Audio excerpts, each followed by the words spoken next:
क्या बात थी, उनको गोली क्यों मारी गई? कुछ आप लोगों से कभी वो बताए कि किसी बात को लेकर किसी से विवाद या कोई और बात कभी बताए? जी सर।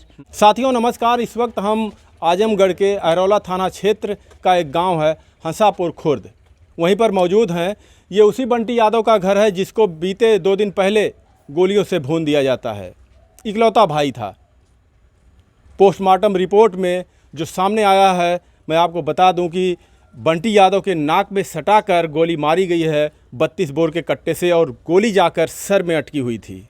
अब आप समझ सकते हैं किस तरीके से हमारे देश में लगातार अपराध हो रहा है, लगातार लोग मारे जा रहे हैं, बहन बेटियों की इज्जत लूटी जा रही है। और हमारे सूबे के मुखिया इस समय प्रचार करने में व्यस्त हैं, बिहार में है। जब चुनाव आता है तो हमारे देश की जनता को मंचों से सिर्फ वादे किए जाते हैं, बड़े बड़े भाषण दिए जाते हैं कि हमारी सरकार आएगी तो हम आपकी सुरक्षा करेंगे, बहन बेटियों की सुरक्षा करेंगे, अपराध मुक्त देश बनाएंगे। क्या आप लोगों को लगता है कि हमारा देश अपराध मुक्त हो रहा है? जहां पर सुनिए गोलीकांड हो रहा है, जहां पर सुनिए बहन बेटियों के साथ अत्याचार हो रहा है, लोग रोज मारे जा रहे हैं। यहाँ पर कहाँ पर है योगी जी आपका यमराज, जो आपके यमराज की बात करते हैं कि अगर बहन बेटियों को कोई छेड़ेगा, कोई इस तरीके से अपराध करेगा तो अगले चौराहे पर उसको यमराज नजर आएंगे? मैं आपसे पूछना चाहता हूं कि यमराज आखिर कहाँ है? क्या थाने में आपके यमराज सोते हैं? कैसे इतनी बड़ी घटना हो जाती है हमारे देश में? ये देखिए रोता बिलखता परिवार है, आज 3 दिन से न्याय की गुहार लगा रहा है। अभी तक शायद इसमें मुख्य आरोपी को पकड़ा भी नहीं गया है और वो खुला घूम रहा है। आखिर वो कौन है? धमकी भी दे रहा है। धमकी भी दे रहा है। धमकी भी दे रहा है। और ये सब शासन प्रशासन को पता है? ये सब शासन प्रशासन को पता है? हम लोग चीज़ें बता रहे हैं। एक्चुअली कल आए थे वहाँ से, जैतपुर थाने से। तो ये एक बहन आपकी कहाँ है? वो थोड़ा तबीयत खराब है, आ रही हैं, दवा ले रही हैं। जो है आए थे तो बात की है कि ये तो कह रहे हैं कि आश्वासन दे रहे हैं कि हम लोग आपके साथ हैं, जो है आप लोगों के साथ गलत नहीं होगा। लेकिन हम लोगों को डर इस बात का है कि हम लोगों को न्याय तब मिलकर क्या करेगा होगा जब जो है हम लोगों के साथ भी कोई घटना घट जाएगी। बहुत देरी हो रही है। अभी तक जो मेन कल्प्रिट हैं वो लोग फ्रीली घूम रहे हैं, जहाँ भी हैं, मतलब कि वो फ्रीली घूम रहे हैं। सुनने में आया कि काली प्रसाद जायसवाल जो था उसकी वाइफ को बैठाया गया, ठीक है। जब यहाँ पे मेरे भाई का शव आया था तो मैंने अरौला थाना पूरा यहीं पर था, मैंने उनसे पूछा कि जो है, मैंने उनसे मतलब सवाल जवाब किया। मैंने बोला कि मैं शव जाने नहीं दूंगी, पहले आप लोग कल्प्रिट को लाइए या फिर उसके परिवार को लाइए, आप लोग हमें बताइए कि आप लोग उन लोगों के साथ क्या एक्शन लेंगे। तो उनसे हमें ये दिलासा दिया कि हम लोग साथ में हैं, जो है कोई बात नहीं है, आप शव जाने दीजिए, अंतिम संस्कार करने दीजिए, उन लोगों के साथ स्ट्रिक्ट एक्शन लिया जाएगा। और इसमें जो है मेन जैतपुर थाना इन्वॉल्व है, तो सारा काम वही करेगा। तो फिर उसकी वाइफ, काली की वाइफ को अरौला थाना में बिठाया गया है। मेरा ये मानना है कि जब जैतपुर थाना इन्वॉल्व है तो उसकी वाइफ को जैतपुर थाने में ही बिठाया जाए, ना कि अरौला थाने में। सबसे बड़ा ये सवाल है कि आखिर बंटी यादव को गोली क्यों मारी गई?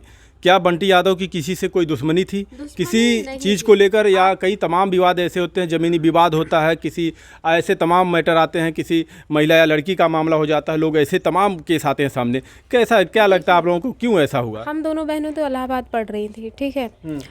बीते रात जिस दिन ये इंसिडेंट हुआ उसके प्रीवियस नाइट इवनिंग में मेरा भाई मम्मी से बोला कि मम्मी, टिल्लू यादव, राम सिंह जाम है उनका है जो है, और काली प्रसाद मुझको धमकी दे रहे हैं, पैसे मांग रहे हैं और बोल रहे हैं अगर ऐसा तुम नहीं करोगे तो जो है हम तुम्हारी लाश कल उठवाएंगे, जो है। तो इस मैटर को थोड़ा सीरियसली नहीं लिया गया, मतलब रात में बताया गया और सुबह मेरी मम्मी स्कूल चली गई। उसके बाद वो आ रही हैं तो उनको सुनने में आ रहा है कि बंटी के साथ ऐसा ऐसा हुआ है, जो है। अच्छा, पैसे किस बात का मांग रहे थे वो लोग? ये सारी डिटेल आपको मम्मी दे सकती हैं। कहाँ है आपकी मम्मी? है थोड़ा अभी फैमिली में। आइए इनकी मम्मी से हम थोड़ा बात कर लेते हैं कि आखिर बंटी यादव से पैसे क्यों मांगे जा रहे थे, किस बात के पैसे मांगे जा रहे थे? क्या बंटी यादव ने किसी से पैसे लिए थे या फिर उनसे फिरौती के तौर पर उनसे पैसे मांगे जा रहे थे? मामला जो भी हो, लेकिन क्या इस तरीके से सरेआम किसी को गोली मार देना? एक इकलौता इनका बेटा था, 2 बहनों के बीच एक इनका इकलौता भाई था, वही था पूरे घर को संभालने वाला। आप उनकी माँ हैं? नहीं, हम उनकी मौसी। इधर थोड़ा से आ जाइए। क्या बात थी, उनको गोली क्यों मारी गई? कुछ आप लोगों से कभी वो बताए कि किसी बात को लेकर किसी से विवाद या कोई और बात कभी बताए? जी सर। वो काली प्रसाद और टिल्लू जो है मेरी वहाँ रोड पे थोड़ी ज़मीन थी। इसके बाद वो बच्चा था। इसके बाद जो है उसको बहला फुसला के उसको बोले कि ये ज़मीन हमें लिख दो, तुम्हारी जो है लाइफ हम बना देंगे और तुम्हारी बहनों के पढ़ाई में हम मदद करेंगे और जो है हम ज़मीन इसको बेच के और कहीं ज़मीन लिखाएंगे, प्लाटिंग करेंगे तो तुमको हम आधा पैसा देंगे। इसके बाद वो नाबालिग था, ज़मीन हमारे नाम, हमारे दोनों बच्चियों के नाम था। इसके बाद एक दिन कहा तो हम नहीं माने, फिर कहा तो हम कहे चलिए इसी की तो ज़मीन है, अब यही कह रहा है, चलिए हम इसके खुशी के लिए कर दें। हम अपने लड़कियों को बुलाए और जो है ये लोग आए। इसके बाद वो लोग दोनों उसके बयान भर आए लोग और वहाँ जो है हम लोगों को गाड़ी पे बैठाए, काली और टिल्लू। इसके बाद दोनों लोग हमें तहसील ले गए। तहसील ले गए जब हमने बोला कि क्या इसने पैसा लाए हैं नगद देने को, तो बंटी कहा कि पैसे की टेंशन मत लीजिए, वो लोग पैसे दे देंगे। हम कहे पहले पैसा जमा करो, इसके बाद तब हम जो है लिखेंगे, नहीं तो हम वापस चले जाएंगे।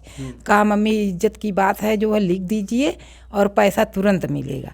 जब हम लोगों ने ज़मीन को लिख दिया तो इसके बाद हम बोले अब पैसा दीजिए, तो उसने जो है कहा कि यहाँ तो पैसा नहीं लाए हैं, सोचे कोई जो है छीन सकता है, चलो हम जो है वहाँ ऑनलाइन कर देंगे बैंक से।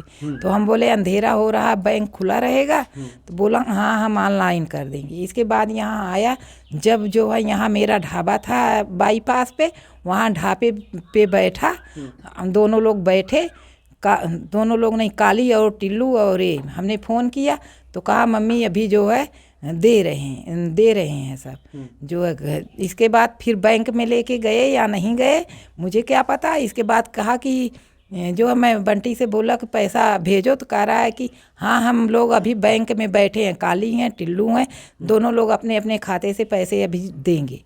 और इसके बाद फिर 9 बजे तक फ़ोन किया तो कह रहा है कि सर्वर नहीं चल रहा है। अच्छा, क्या बैंक वालों से पूछा गया कि वाकई में लोग वहाँ बैंक में बैठे थे कि नहीं बैठे? नहीं सर, यहाँ बैठे थे। और तो झूठ कौन बोल रहा था? झूठ जो है वो लोग बहका रहे थे कि मैं जो है बता दूँ, हाँ मैं बैंक में बैठा हूँ। आप मतलब आपके बेटे से कहवाए कि हाँ, बोल दीजिए कि बैंक में मैं बैंक में बैठा हूँ। इसके बाद जो है मैंने कहा कि तब पैसा भेजो, तो जो है कह रहे हैं सर्वर नहीं चल रहा है। इसके बाद जो है कह रहे हैं सर्वर नहीं चल रहा है, तो मैंने कहा कि तब जो है कह रहा है कल देंगे पैसा 10 बजे। जब 10 बजा तब मैं बंटी से बोली कि जो है पैसा अभी तक नहीं आया, तो जो है कह रहा मैं जा रहा हूँ। इसके बाद गया, कहा भैया पैसा दीजिए, तो कह रहा ठीक है अभी तो पैसा जो है कुछ नहीं है, मैं जो है 10 दिन में दे दूँगा। इसके बाद 10 दिन के बाद जब ये कहा तो कह रहे हैं अभी नहीं हो पाई, जुगाड़ नहीं हो पाई, मुझे ये खर्चा वो खर्चा हो गई, मैं ज़मीन कहीं और लिखाया हूँ और अभी नहीं दे पाऊँगा, मैं जो है कम से कम 1-2 महीने तो लगेंगे। इसके बाद 1 महीना जब बीता, फिर 10 दिन बीता, मैं कहा बंटी पैसा मिला, तो कह रहा नहीं। फिर जाके कहा कि भैया पैसा, वहीं पे इससे विवाद करने लगे और इसको धमकी देने लगे। ये आके घर पे बताया मुझसे कि मम्मी जो है कुछ दिन में पैसा कह रहे हैं देने को, मुझे कह रहे हैं ज़्यादा मुझे परेशान मत करो। इसके बाद हम कहे बंटी वो लोग हासापुर के हैं, ये एक बनिया है, वो पैसा नहीं देंगे, अब पैसा मांगने जाना मत, अगर तुम पैसा मांगोगे तो हो सकता तुम्हारी जान पे वो लोग खतरा करें, पैसा को भूल जाओ, अब ये सोचो कि मेरे पास ज़मीनें नहीं हैं। अच्छा, ये बंटी यादव करते क्या थे?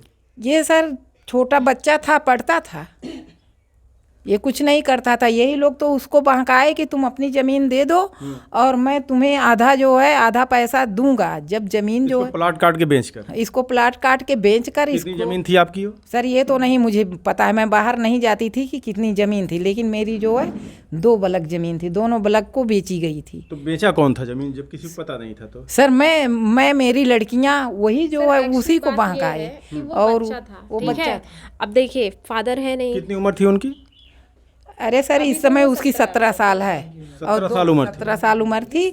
इस समय अभी है 17 साल, 17 साल का है, इसके 2-3 साल यानी आपने अपनी ज़मीन जाकर बेची और आपको ये नहीं पता कि ज़मीन कितनी थी और कितने पैसे में बेची गई? नहीं सर, मैं ज़मीन को लेकर मैं जो है टेंशन नहीं लेती थी, क्योंकि मेरे हस्बैंड नहीं थे और मेरा जो है हार्ट अटैक था, इसलिए मैं किसी चीज़ का टेंशन नहीं लेती। मेरे पास एक ही एकलौता बेटा था। जब आप ज़मीन बेचने को उसने कहा तो कुछ तो पैसे तय हुए होंगे, कितने में हम अपनी ज़मीन देंगे? नहीं सर, वो लड़के से कहा होगा, लड़का जो है मुझसे बताया नहीं कितने पैसे में बेचा, कह रहा है कि आपको पैसा मिलेगा ना। जो है वो लोग जो है बताए थे उसे या नहीं बताए थे। इधर सुनिए, जी बताइए। फादर है नहीं, ठीक है, तो वो लोग उसका ब्रेन वॉश किए हैं। ये होता है ना ब्रेन वॉश करना किसी का, कि देखो हम तुम्हारे साथ हैं, कंधे से कंधा मिला के, बड़ा भाई बना के, तुम्हारे पिता के समान है, तुम्हारे बड़े भाई के समान है, तुम्हारे साथ कुछ गलत नहीं होगा। ऐसे किसी को आप करोगे, ट्रस्ट, इतना ट्रस्ट बिल्ड किए थे उसको, वो कहता था कि वो लोग तो मेरे बड़े भाई जैसे हैं, वो लोग मेरे साथ कुछ गलत नहीं करेंगे, ठीक है। तो ऐसी चीज़ें थी।